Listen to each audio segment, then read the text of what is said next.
ഇത്തവണ നിങ്ങൾക്ക് കയ്യബദ്ധം പറ്റരുത്. തൃശ്ശൂരിന്റെ മാത്രമല്ല കേരളത്തിന്റെ സമഗ്രമായ വികസനമാണ് ലക്ഷ്യം വയ്ക്കുന്നതെന്നും തിരഞ്ഞെടുക്കപ്പെട്ടാൽ മുൻപുണ്ടായിരുന്ന രീതിയിലുള്ള പ്രവർത്തനമായിരിക്കില്ല, അതൊക്കെ മേലെ ആയിരിക്കുമെന്നും സുരേഷ് ഗോപി മണലൂർ മണ്ഡലത്തിലെ പര്യടനത്തിൽ പറഞ്ഞു. ഇത്തവണ നിങ്ങൾക്ക് കയ്യബദ്ധം പറ്റരുത്, എനിക്ക് അതുവഴി കേടുപാടും സംഭവിക്കും. അർത്ഥം മനസ്സിലായല്ലോ?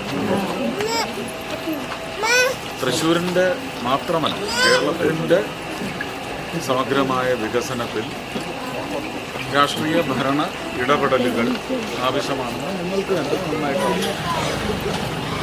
രാജ്യത്തിൻ്റെ ഭരണം ഒരു ദിക്കിൽ വെച്ചുകൊണ്ടിരിക്കുന്നത് കേരളത്തിന് പങ്കാളിയാവണം, കേരളത്തിന് അതിൻ്റെ വിഹിതം കിട്ടണം എന്നുള്ള ദിശയിൽ ഒരു പ്രതിനിധിയെ നിങ്ങൾ തിരഞ്ഞെടുക്കുമ്പോൾ അത് ഞാനാണെങ്കിൽ ഞാൻ ഉറപ്പുവരുന്നു, ഇതിന് തൊട്ട് മുമ്പുള്ള എം പി അടക്കം അതിനു മുമ്പുള്ള എം പി അടക്കമുള്ളവർ കാഴ്ചവെച്ച ഒരു പ്രകടനമായിരിക്കുന്ന ഞാൻ കാഴ്ചവെക്കുന്നത് അതൊക്കെല്ലാം മേലെ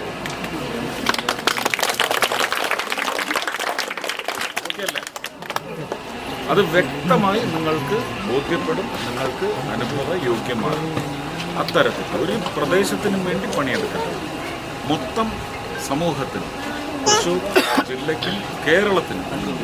നിങ്ങൾ ഒരു എം പി ആയിട്ട് തന്നെ തിരഞ്ഞെടുത്താൽ ഞാൻ തൃശ്ശൂരിൽ ഒതുങ്ങില്ല, കേരളത്തിന് വേണ്ടി മുഴുവൻ പണിയെടുക്കുന്ന ജാഗ്രത പുലർത്തുന്ന ഒരു എം പി ആയിരിക്കും. ആ സൽപ്പേര് കൂടി ഞാൻ നിങ്ങൾക്ക് നേടിത്തരും. ഇനിയിപ്പോൾ എന്താ വേണ്ടേ? നിങ്ങളെന്താ ചെയ്യണ്ടേ? വോട്ട് ചെയ്യല്ലേ?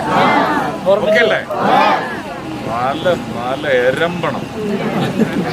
ഓക്കെ അല്ലേ?